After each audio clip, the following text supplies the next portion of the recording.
How's that coming there? Pretty good. It's not done. Well, hi, welcome back to Home Time. We're just in the process of putting cabinets here in this kitchen, and we're also going to be building our old laminate countertop on the cabinets, and then we're going to be putting in some more cabinets as we keep on working on our kitchen here in this ranch-style house. Well, this is our second show here, and we figure it'll take about 3 to wrap things up. By the end of this program, you should have a pretty good sense of where we're heading on this project. Should be fun, so stick around. Since 1986, Home Time has been made possible by the generosity of Chevy Trucks. Power tools for work or play. Chevy, dedicated to making dependable, long-lasting trucks.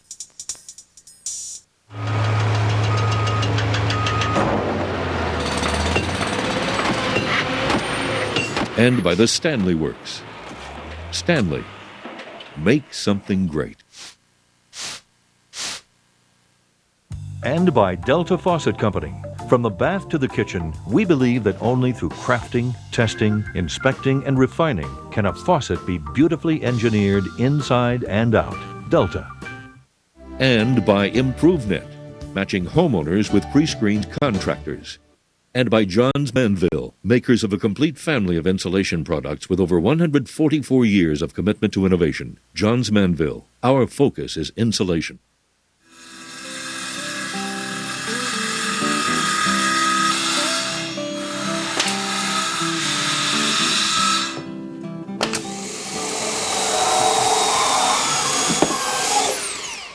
Well, I don't know if you saw the first program that we did here, but we left the old cooktop, sink, and dishwasher in place on that side of the kitchen while we were putting the new cabinets in on this side. And then once those were done, then we took out the old fixtures and cabinets over here and started it on the new ones. Now, whenever we do a kitchen, we typically talk about installing the uppers first and then the base cabinets, so you're not leaning over the base cabinets. Put in the uppers. So you're probably wondering, well, why are we doing it this way now? Well, the reason is we have a corner cabinet here that will be sitting directly on the counter. Now, it is possible to measure the base cabinets, measure your countertop, measure the upper cabinet, start at a point there and then work your way down. But I think, especially for do-it-yourselfers, it's a lot easier just to install the base cabinets, put the counter on, and then just start setting your upper cabinets on top. And I think it's worth leaning over the base cabinets every now and again to put a couple uppers in. Okay. Now this batch of cabinets isn't much different from the old kitchen except for that we're widening things a little bit, so we had to take out some more of the wood floor. Plus, of course, it keeps all the cabinets at the same level. Yeah. Now this first cabinet is for our cooktop.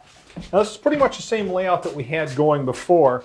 The only thing is this is a sink base. There's no drawer on top, so it gives us plenty of space for the innards for the cooktop. Now the thing that is different here is we are going to have some additional cabinets along the back side that we'll be able to use for a little additional storage. Yeah, we'll have lots of room for Dean's chips, cookies, and smoked almonds. Perfect.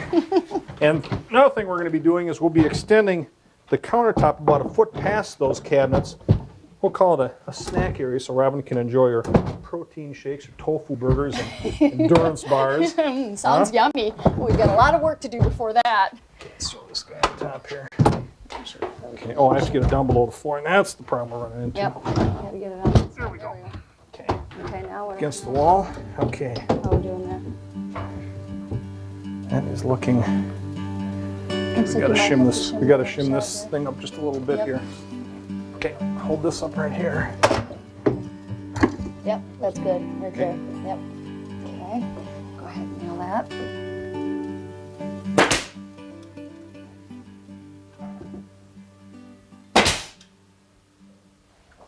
Now there's quite a few different ways to put together a peninsula.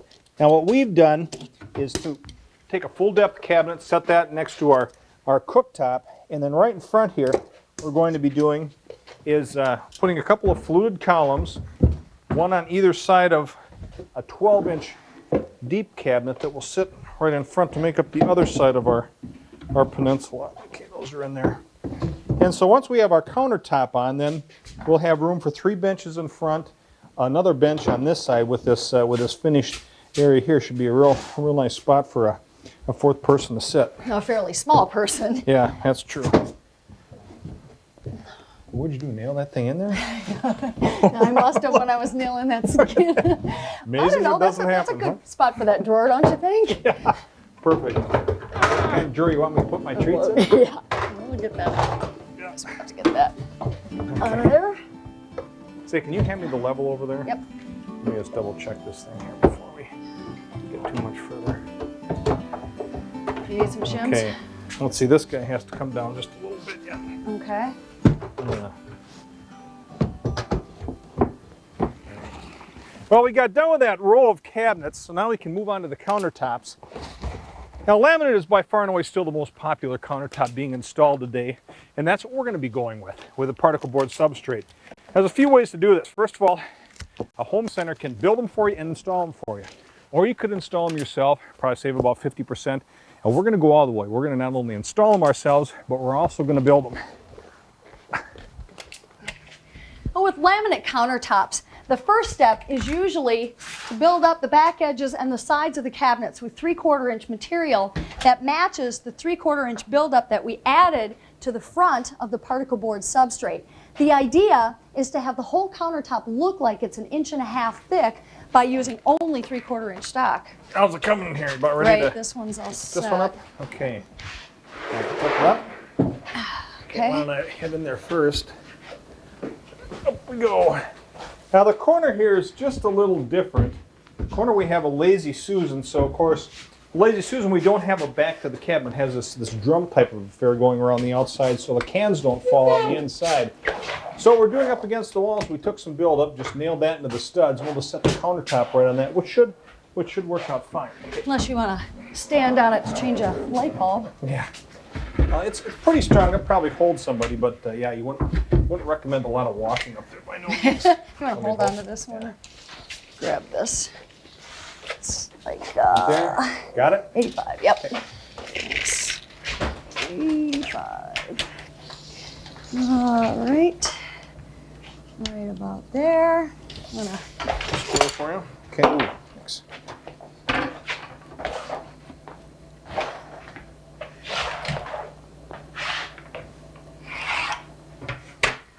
All right, well, we got all the cabinets covered with the particle board substrate.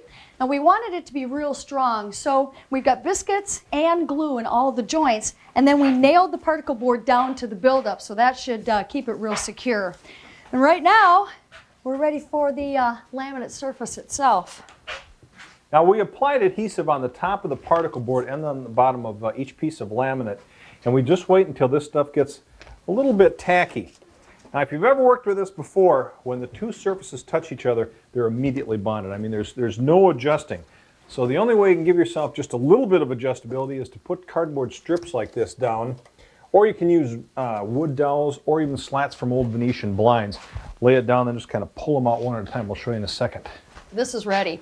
Okay. And when you're working with laminate, you're bound to face a seam or two, especially in an L-shaped or a U-shaped kitchen like we've got here. So we're going to have a few pieces to put down, starting with the one over here in this corner, which is a 3-footer that will cut to fit as soon as it's all glued down. Now you want to determine where your seams are going to be way ahead of time here. Let me pick up this end here a little bit. First of all, you want to put them in a spot that is not real visible, and we've tried to do that here. We're going to actually be putting a sink in this area, so we'll be cutting out this spot here. The only seam you'll see will be back over here and on the side. Also, you want to make certain you don't get the seam for your laminate too close to where your particle board's meeting up. You can end up with a weak countertop. Also, you want to make certain that you have factory edge meeting factory edge. So this is a factory edge here, and then also this is a factory edge up in this area. Okay, we want that tight in that corner, don't Okay, yep, that should be pretty good. we? Yeah, looks great. Now it's just a matter of pulling out the strips one at a time and kind of tamping it down. Once this makes contact, there's no going back.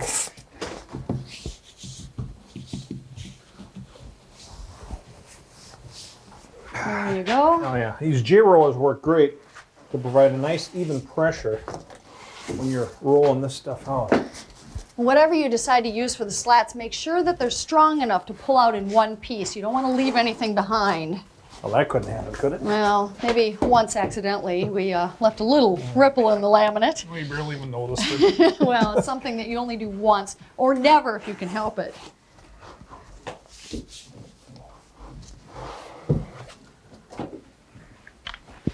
There you go. Well, if you're like me, you probably think it's about time to use a power tool. Well, actually, we let this stuff run wild here, so we're going to use a laminate router.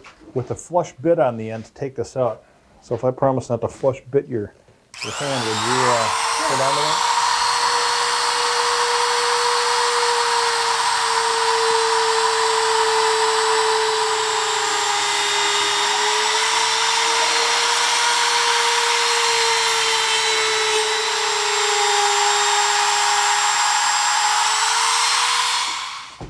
Well, I still have all my fingers, so now we're going to be working on the second piece, which has also been setting for about a half an hour. Now this one is less awkward than the first piece, but we still want to lay it very carefully because we've only got one shot at making the seam very tight and square.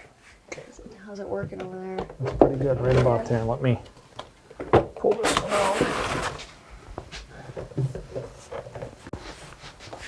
Okay.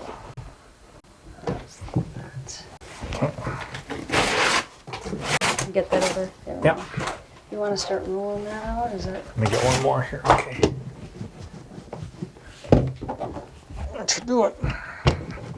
Okay, I'll just set it down.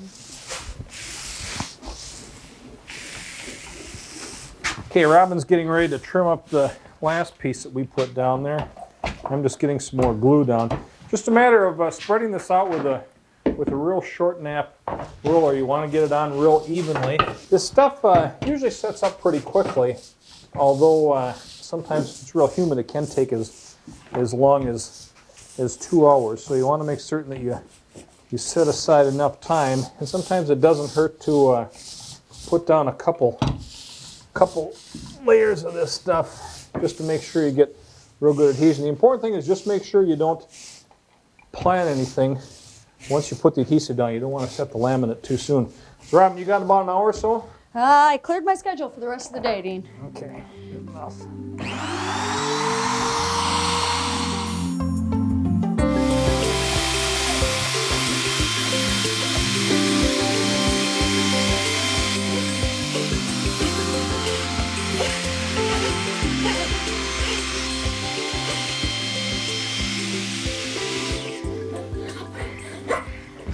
Now you'll be happy to hear that we got all of our laminate pieces secured this time without losing any slats. Our top is nice and flat.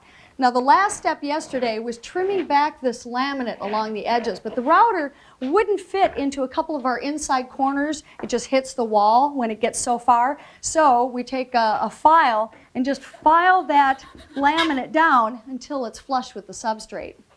Now the first thing we're working on today is we're covering up this exposed substrate with this beveled laminate edging. It's made by the same company that does the laminate for the top, so they match perfectly. Of course, you can also get this in contrasting colors. Now this edging comes with a spline along the back, so it makes it a lot easier to line it up with the top of the counter. What we're doing is using a 1/4 inch dado on a router, and then we're routing this edge into the counter. What we've done is we took a piece of the particle board, put laminate on the top, and then test it to make certain that we have the right depth of that bit. And so once you run it through a few times, set the depth, you can see you want that to line up perfectly with the top. And obviously you don't want to be testing it on your laminate in the process. Now here we're facing another case where the router doesn't fit all the way into the inside corner, and we don't have a miracle tool for that. Let us know if you find one. But the manufacturer recommends that you just file down the spline on the back of the edge about 1 inch or 2, just enough to cover where that router won't fit in. And then we'll just use a little extra glue to secure it in place.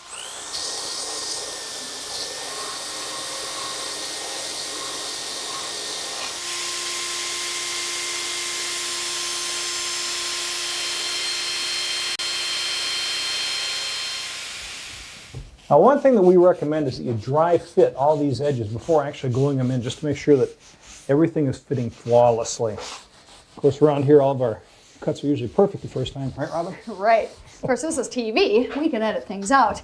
But at home, you might want to cut the pieces a little bit long and then hone the miters down bit by bit so you don't have some big gap that you have to live with for the rest of the countertop's life. How's it looking? Well, that's sticking out there a ways, you know. Okay.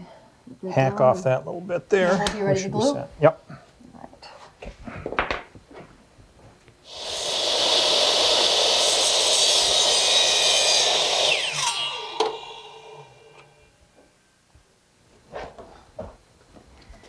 Well, once all the corners are fitting properly, then installing the edging is actually pretty straightforward. You just apply some PVA adhesive to the spline and then just work the spline into the groove starting at one end and working your way down to the other end.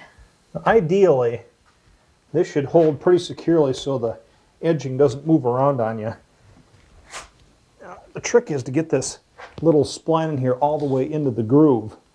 And sometimes it takes a little gentle persuasion, but you don't want to hit it too hard because this whole operation is really pretty delicate. You want to bring it down just a little bit. And then once all the pieces are glued up, it's a good idea to take some tape and then just use that to hold the edging in place until that glue sets up.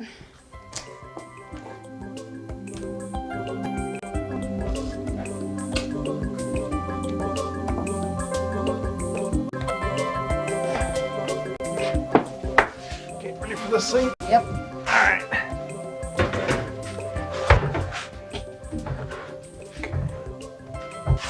Okay, let's bring it in a little further right there. Like that? Yeah. Well, our plumber's coming over to hook up the sink and the gas line for the cooktop. So now that the edging is done, we wanted to start working on the cutouts for those before we work on the rest of the cabinets. Most of the time these sinks will come with a paper template that you can use as for your cutouts, but at the same time if you have the unit it's nice just to take it out, lay it down. What I'm doing here is I want to center this on our window unit. We want to have our two sinks lined in our base unit here. We have a drain board that we'll be setting off to the side, but the important thing is that these are centered right on the window so they land in the cabinet and they're centered from front to back. I think this looks pretty good. Pretty good. Yeah, go ahead and trace it lightly then.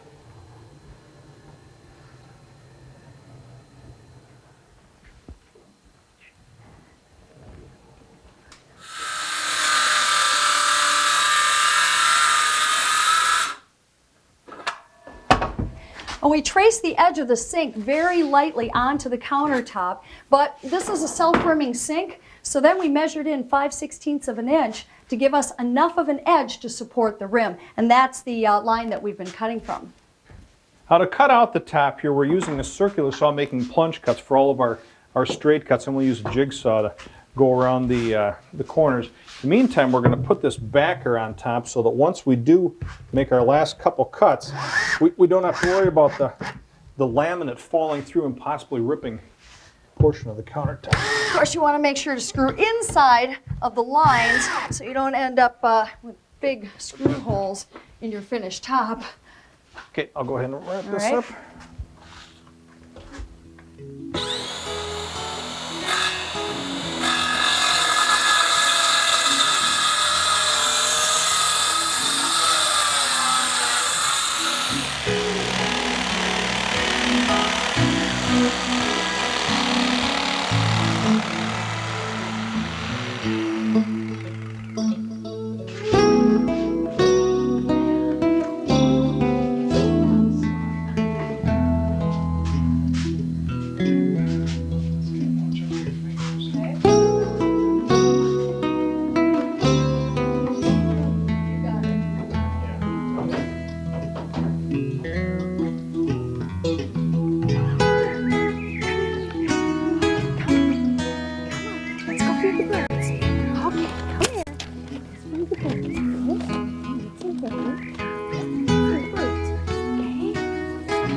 Well, once we finished out those cutouts the other day, then we started putting in the upper cabinets, and our plumber Dave Newsom stopped by and hooked up the new fixtures, which is really great. So now we have some running water in there, believe it or not. Today we're going to be wrapping up some loose ends, cabling the new disposer, finishing up those upper cabinets, and of course feeding the birds. Come on, Meg. Come on. Hey.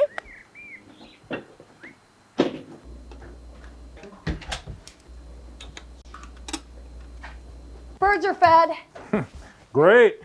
Well, Dave, our plumber, came over, hooked up our disposer, but one thing we forgot was the power cord. So quick trip over to the home center, took care of that one. Now what we're going to be doing is running a switch to the top of our sink. So to turn this on, we'll just press this button here. This runs down to a power module. Our disposer will plug into the power module, and then the power module has a cord that will plug into the receptacles. You ready to hook this thing up for me? You know, I would, but you ordered the biggest model, and I'm saving my shoulder for bowling. I had a hunch. Get this thing on. Oh. I'll tell you what, I'm going to hand you the switching mechanism. If you want to feed this up through that hole, then I'll secure it. Okay, sure.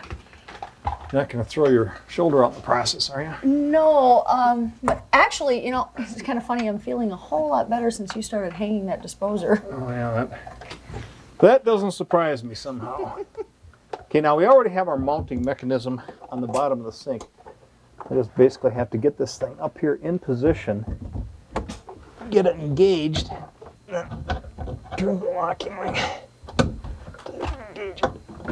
There we go. All right.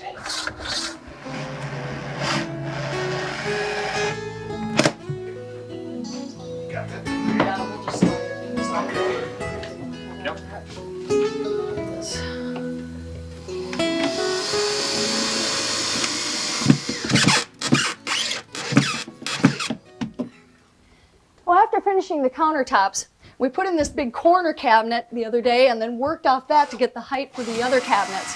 Since then, we've been working our way around the kitchen, putting up the rest of the upper cabinets, which are 42 inches high rather than the usual 30 inches, which gets us right up close to the ceiling, minus 1.5 inches for the crown molding that'll go up a little later on. One variation on that is this microwave cabinet, which is 48 inches high, so that we could line up the top with the other cabinets and still have this bottom nice and accessible for the microwave. And then on the end, we've got these angled cabinets, which give us a little bit more room to maneuver around the corner, and it also adds visual interest so that we don't just have that standard 90-degree corner. Now we ordered a 12-inch cabinet to fill in the area between the top of the window and the ceiling. Now we have 53 inches between where this cabinet will be landing and the other end over here. Of course, we want this top cabinet to be centered right over the top of the window. It's 48 inches long, so we ordered it with extra wide stiles, 3 inches on either side.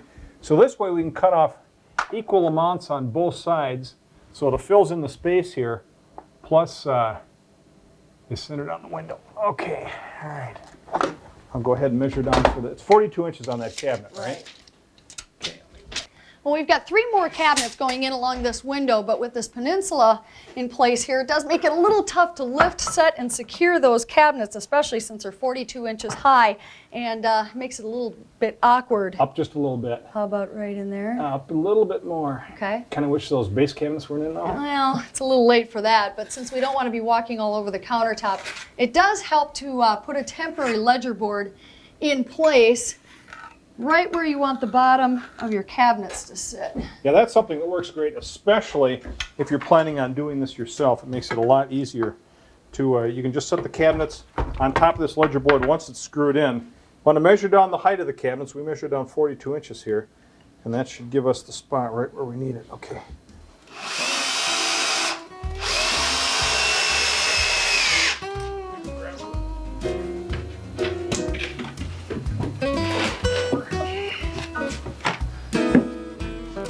Got it? I'm going to get them onto it.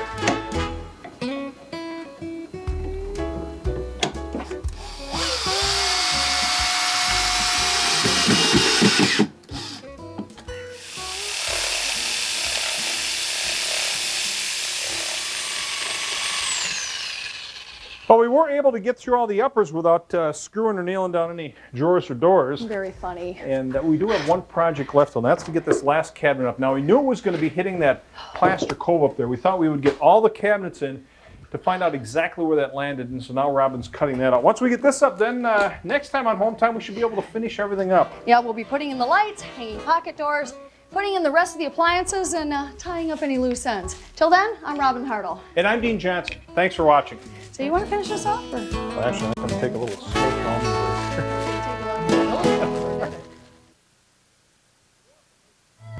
For more information about this episode, other Home Time episodes, plus online help in over 30 project categories, check out Home Time through PBS Online at pbs.org. Since 1986, Hometime has been made possible by the generosity of Chevy Trucks. Power tools for work or play. Chevy, dedicated to making dependable, long-lasting trucks.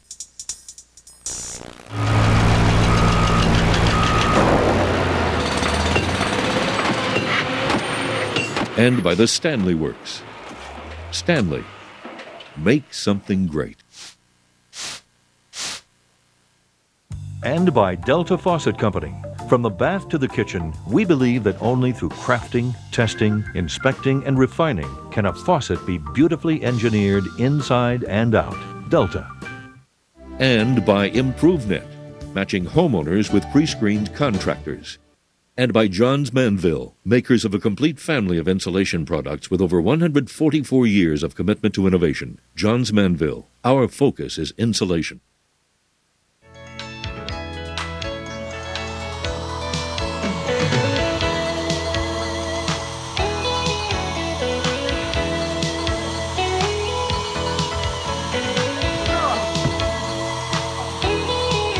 Tough to lift, set, and secure those cabinets, especially since they're 42 inches high. It makes it a little awkward. Just a little bit. Right there. That's Okay. good. And Dean's line is? Oh.